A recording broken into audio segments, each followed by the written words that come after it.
Ada sebelum yang ada ini tidak ada sesudah yang ada ini ada yang sesudah yang ada ini tidak ada.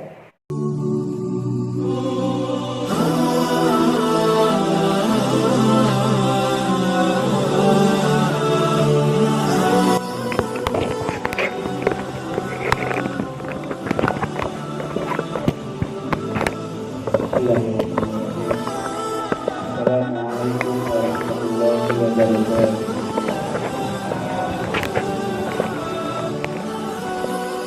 Alhamdulillah ya Islam dalam mengenai Islam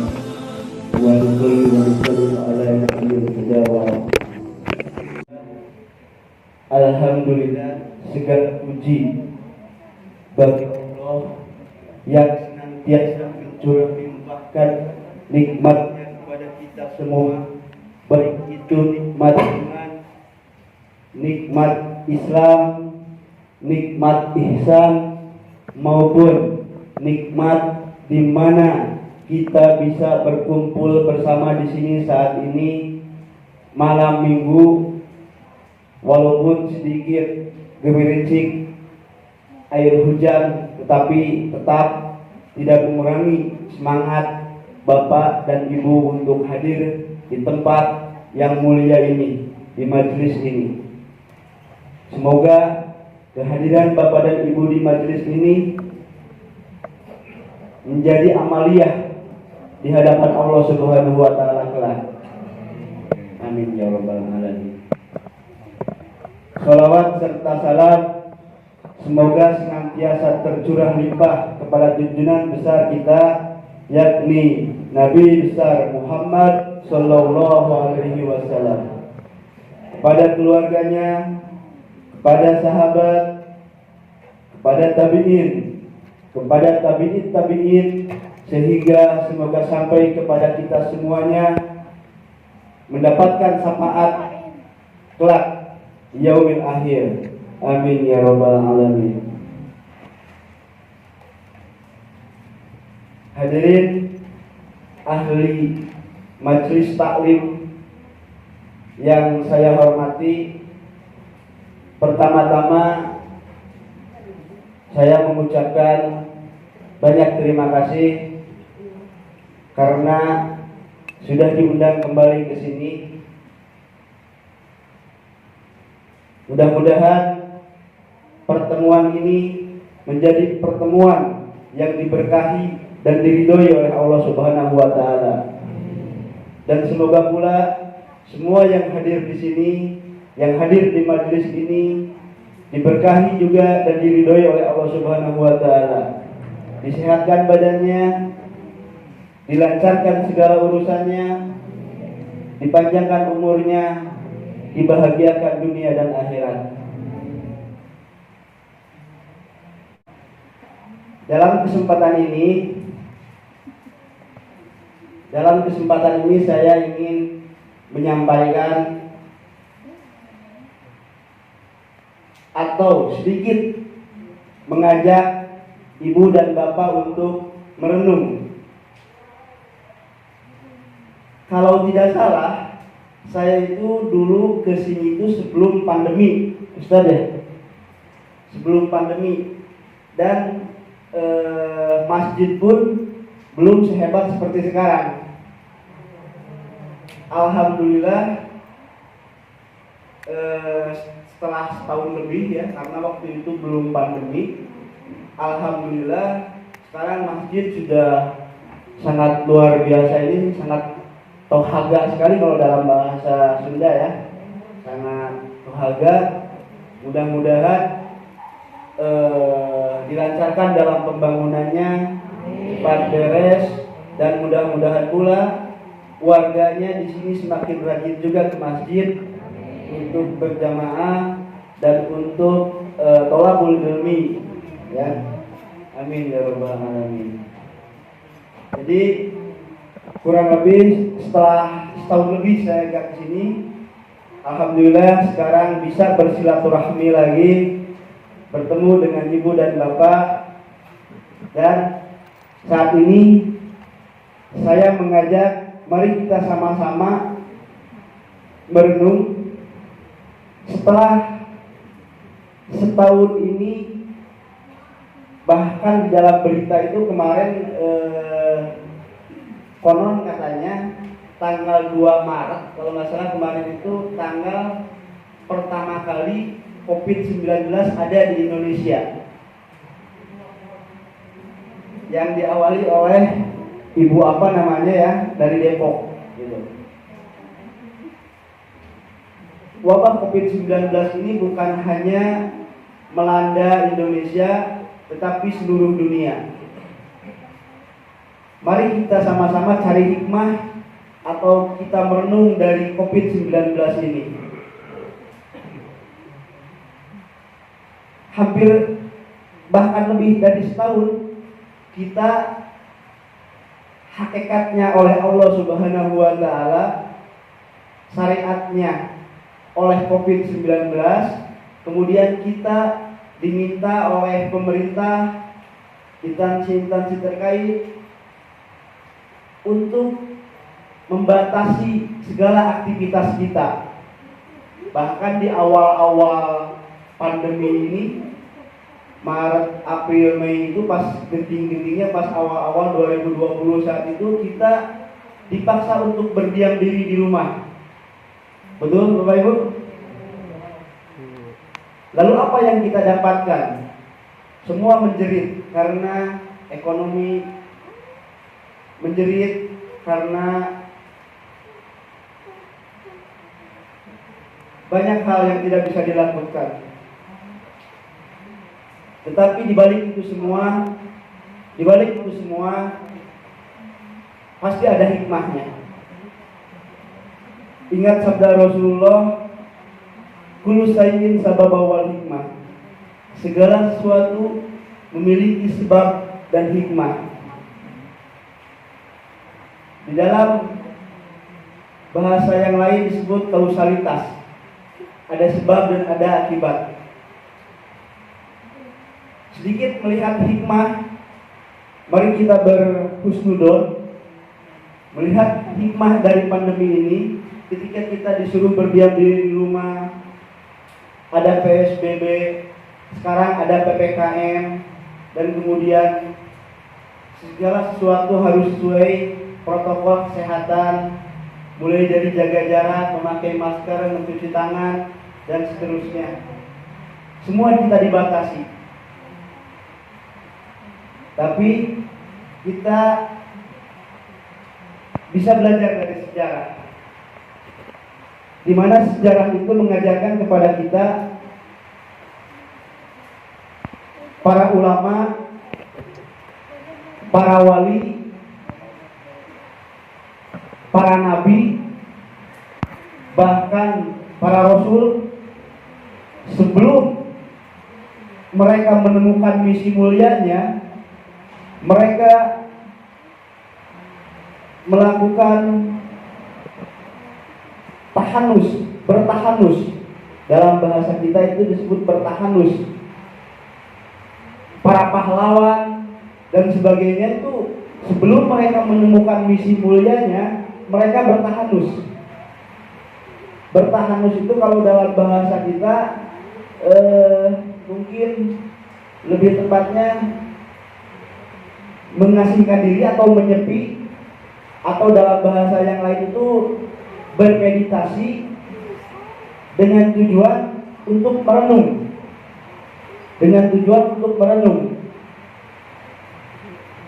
Jadi ibu-ibu boleh lihat, bapak-bapak boleh lihat di dalam sejarah bahwa Nabi Muhammad SAW sebelum mendapatkan ayat yang pertama surah Al-Alaq, Iqra, itu Nabi Muhammad itu bertahanus selama seminggu di Gua Hiro.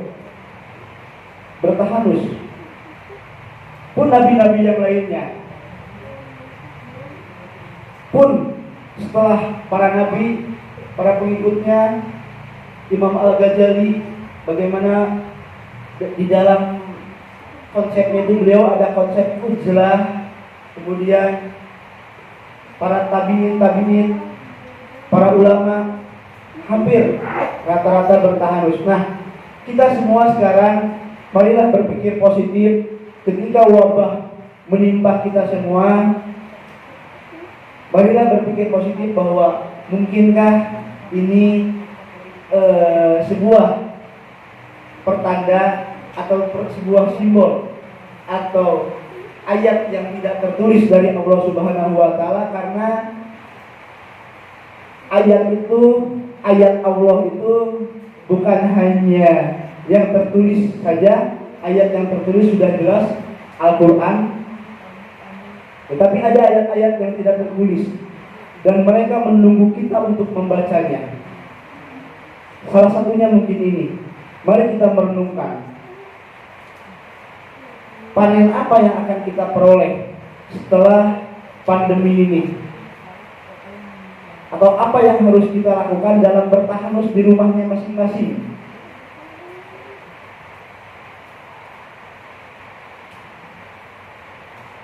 Mohon maaf, Ibu, Bapak pernah merenungkan seperti itu? Insya Allah ya, insya Allah merenungkan. Kenapa ada wabah COVID-19 ini? Oh, insya Allah semua merenungkannya. Tetapi paling tidak dengan merenung dan bertahanus ini lebih jauh lagi untuk apa? Supaya mendekatkan kita, supaya mengingatkan kita senantiasa kepada Allah Subhanahu wa taala. Jadi dengan wabah COVID-19 menyuruh kita untuk bertahanus, merenung, mendekatkan diri kepada Allah Subhanahu wa taala, mengingat Allah, dan kemudian merenungkan tentang diri kita sendiri.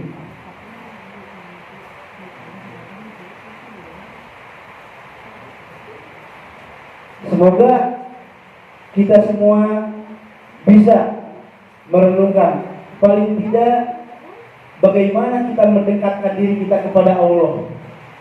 Bagaimana lebih jauh lagi, bagaimana kita mengenal Allah Subhanahu wa taala lebih dekat lagi. Di dalam Islam ada sebuah postulat yang menjadi umum, bagaimana kita mengenal Allah Subhanahu wa taala. Ada sebuah postulat, man arafa nafsahu faqad arafa rabbahu. Siapa yang mengenal dirinya, maka dia akan mengenal Tuhannya. Jadi untuk mengenal Tuhan kita, salah satu metodenya itu adalah bagaimana kita mengenali diri kita sendiri. Kenapa kita harus mengenali diri kita sendiri? Supaya kita tahu siapa kita ini. Untuk mengenali diri kita sendiri, paling tidak ada 4 pertanyaan yang bisa kita ajukan kepada diri kita sendiri. Untuk mengenal diri kita sendiri. Yang pertama, siapa diri kita? Yang kedua, di manakah kita berada? Yang ketiga, apa tugas kita? Tugas pokok kita di dunia ini. Yang keempat, mau kemanakah kita? Paling tidak, untuk mengenal diri kita di dalam proses bertahanus permenungan kita, paling tidak ada 4 pertanyaan yang ditanyakan kepada diri kita sendiri, yang seringkali ini mungkin terlupakan. Tapi 4 pertanyaan ini tentang siapa diri kita, di manakah kita berada, apa tugas pokok kita, dan mau kemanakah kita. Ketika pertanyaan ini dijawab dengan logika, maka akan ada ribuan logika yang siap untuk mendebat kita. Ketika pertanyaan ini dicoba atau kita mencoba menjawabnya dengan pengalaman kita, maka akan ada ribuan pengalaman-pengalaman lain yang siap untuk mendebat kita. Lalu bagaimana menjawab pertanyaan-pertanyaan ini? Paling tidak Al-Quran memberikan solusi untuk menjawab pertanyaan ini dengan Al-Fatihah. Dengan Al-Fatihah. Surah Al-Fatihah ialah surat pembuka sesuai dengan artinya. Al-Fatihah artinya pembukaan. Al-Quran dibuka dengan surah Al-Fatihah, menguatkan kita untuk hablum minallah. Kemudian Al-Quran ditutup dengan surah An-Nas, itu menjelaskan kepada kita, memberikan pelajaran kepada kita bahwa kita tetap harus hablum minannas. Dibuka dengan Al-Fatihah sebagai hablum minallah, ditutup dengan surah An-Nas sebagai hablum minannas. Jadi kita harus menjaga kedua-duanya. Tidak hanya hablum minallah, tetapi juga hablum minannas. Begitupun di dalam sholat. Diawali dengan Allahu Akbar, vertikal kepada Allah, hablum minallah, kemudian ditutup dengan salam, Assalamualaikum, sambil menengok ke kanan, Assalamualaikum warahmatullahi, menengok ke kiri. Itu hablum minannas. Lihat di samping kita, lihat samping kita. Jadi dibuka dengan Allahu Akbar, sholat itu hubungan kita kepada Allah, hablum minallah, dan ditutup dengan salam, hubungan kita dengan manusia. Begitu pula dengan Pancasila. Yang pertama sila apa? Ibu bapak? Ketuhanan yang Maha Esa. Yang kelima sila apa? Kemanusiaan yang adil dan beradab. Pintar sekali ibu dan bapak-bapak. Sigana nilai PPKM 80 Pak Gembor. Ya ibunya. Jadi Pancasila itu betul dibuat oleh para ulama sehingga mencerminkan hablum minallah dan hablum minannas. Ya. Begitupun Al-Quran. Dikuatkan hablum minallah, Al-Fatihah, ditutup dengan surah An-Nas, hablum minannas. Al-Fatihah di samping pembuka juga merupakan sebagai outline Al-Quran atau garis besar Al-Quran. Al-Fatihah juga merupakan bingkai Al-Quran. Mari kita lihat bagaimana Al-Fatihah menjawab pertanyaan yang tadi, Ibu dan Bapak. Pertanyaan, siapakah diri kita? Dijawab oleh Al-Fatihah. Bismillahirrahmanirrahim. Alhamdulillahirabbil alamin.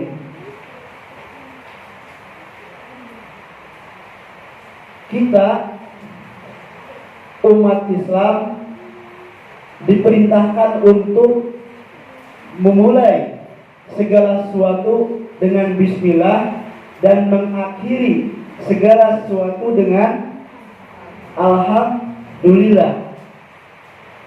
Itu mengisyaratkan kepada kita semua bahwa yang namanya kita ini manusia, makhluk, ada awal dan ada akhir. Yang ada awal dan ada akhir itu apa? Makhluk. Jadi diawali dengan bismillah, diakhiri dengan alhamdulillah, itu mengisyaratkan kepada kita bahwa kita itu ada awalnya dan kita itu ada akhirnya. Ada di sini yang tidak berawal? Semua berawal dari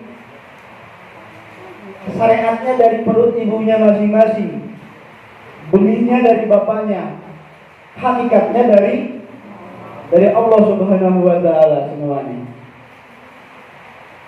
Jadi kita berawal dan berakhir. Berbeda. Lawan dari makhluk itu apa, Ibu Bapak? Lawan dari makhluk itu apa? Khaliq, pencipta. Berbeda dengan kita. Pencipta itu yang maha ada. Ya. Ada sebelum yang ada ini tidak ada sesudah yang ada ini ada yang sesudah yang ada ini tidak ada. Jadi Allah tidak berawal dan tidak berakhir. Berbeda dengan kita, bahwa kita ini makhluk.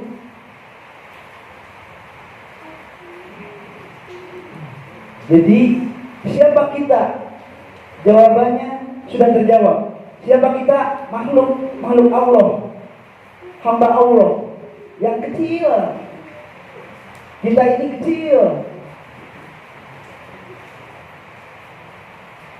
Al-Fatihah ingin mengingatkan kepada kita bahwa kita ini makhluk dan hanya bagian dari alam semesta yang besar ini, ciptaan Allah Subhanahu wa taala. Dan kita harus senantiasa sadar di satu titik mana kita berada di dunia ini.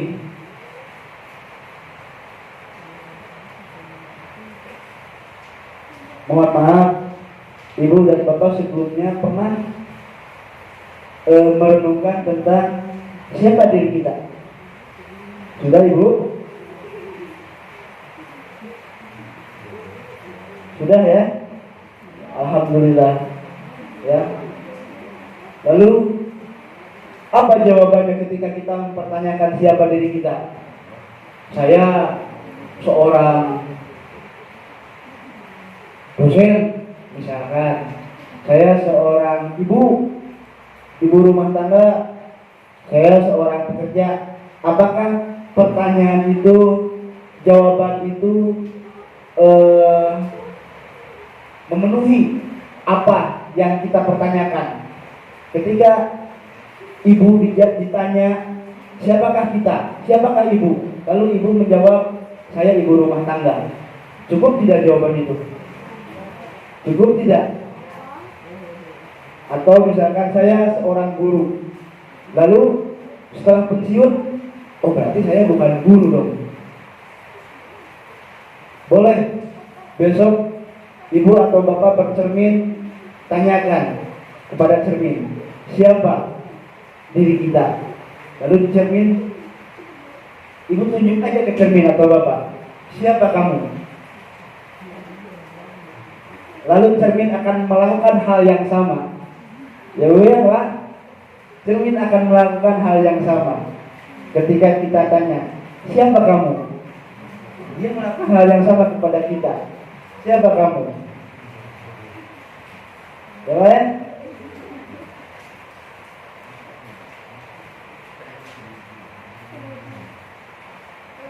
banyak orang yang mendefinisikan dirinya itu sesuai apa yang dia telah peroleh. Misalkan seorang direktur menyebut ketika ditanya siapa kamu? Siapa kamu? Saya adalah direktur. Apakah cukup sampai di situ? Ketika direkturnya habis, kemudian dia meninggal, kemudian dikubur,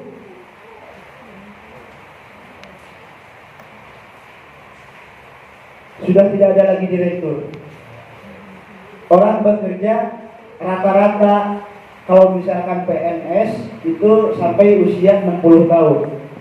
Setelah ke PNS-annya tiada, siapa dia? Siapa kamu?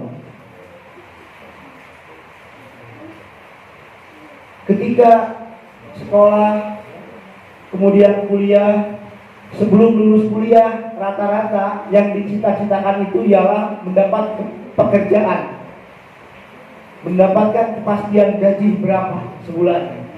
Itu rata-rata.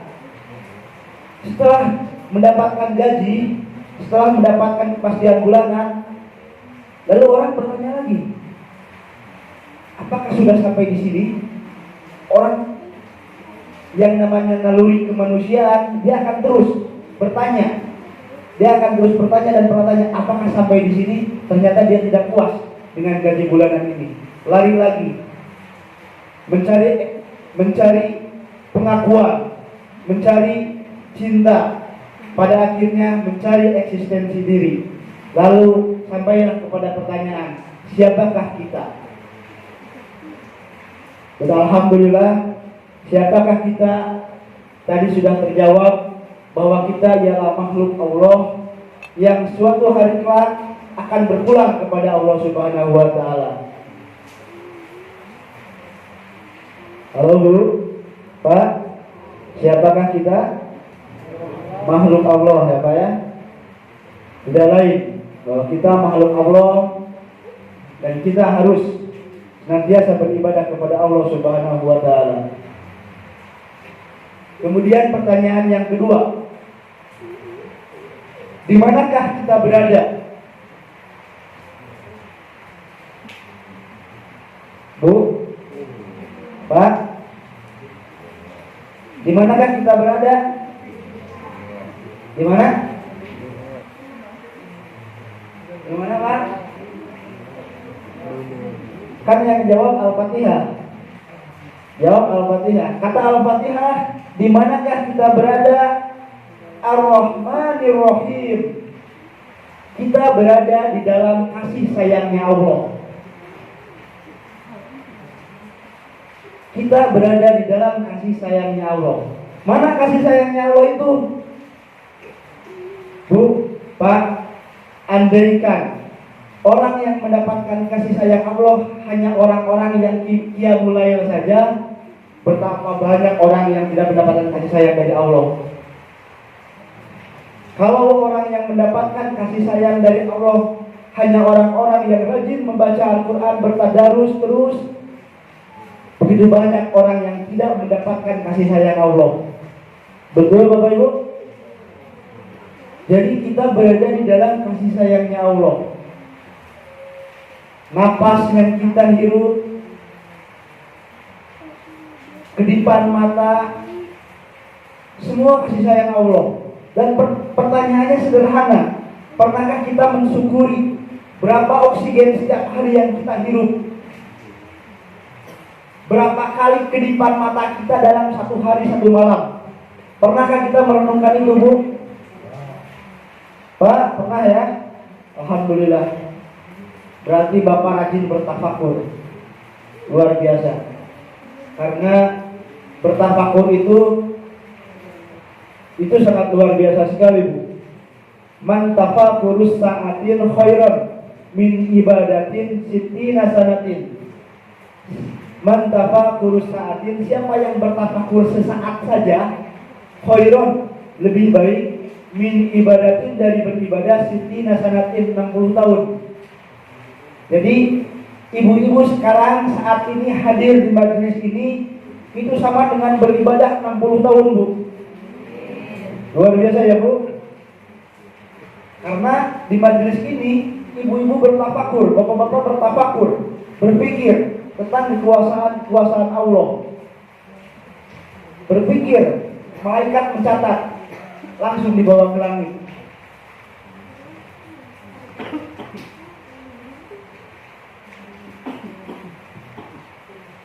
Mohon maaf, ada batuk sakedik. Karena kalau di dalam persentase mungkin kondisi badannya sebetulnya belum 100%. Masih rada-rada.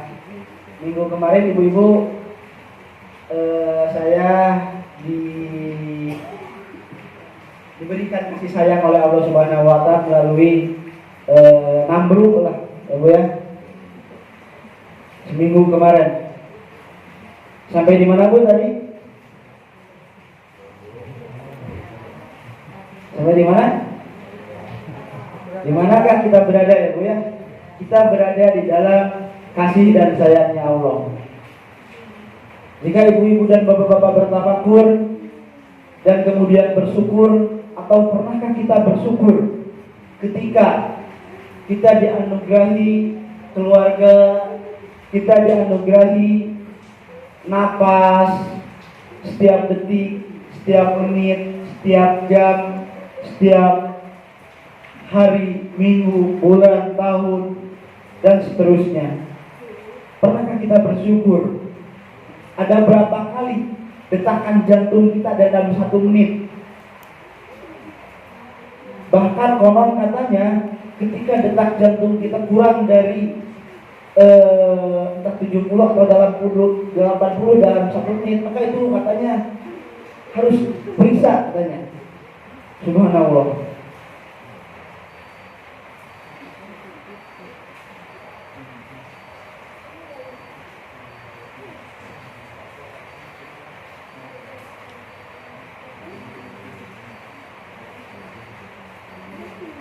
Baik, ibu-ibu dan bapak-bapak, alhamdulillah tidak terasa ternyata sudah mau ada kisah.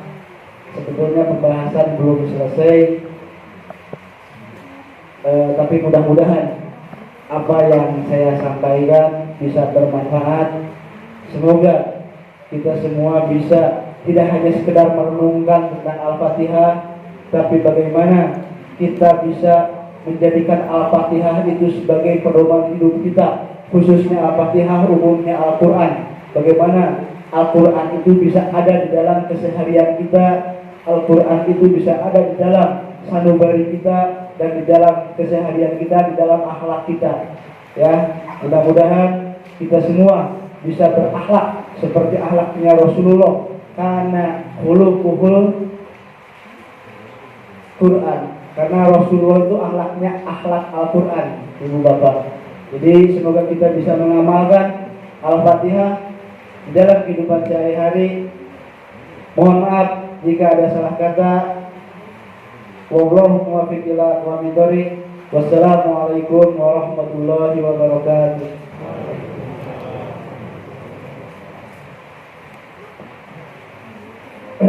Jazakallah khairan katsir kepada Orang kita Islam Muslim yang sudah memberikan materinya kepada kita. Semoga apa yang telah disampaikan oleh beliau bisa bermanfaat buat kita semua. Satu hal yang harus kita ingatkan, bahwasanya kita tidak perlu melakukan selamat ulang tahun ya kepada COVID ya. Tidak boleh, berarti dia bertahan lama. Kalau bisa mah berdoanya semoga cepat selesai. Ya, Mang Ibro ya. Kami Ibro mah cenah hoyong ulang tahun cenahnya. Oke, tidak boleh ya Mang Ibro ya. Oke, Bapak-bapak, Ibu-ibu, semoga pada pertemuan yang akan datang Ustaz bisa melanjutkan materi yang sedang disampaikan tadi ya. Untuk itu, mari kita tutup dengan pembacaan hamdalah. Alhamdulillahirrahmanirrahim, dan doa akhir majelis. Ya Alhamdulillah, saya sebagai pembawa acara mohon maaf atas segala kekurangan. Wabillahi taufiq wal hidayah. Wassalamualaikum warahmatullahi wabarakatuh.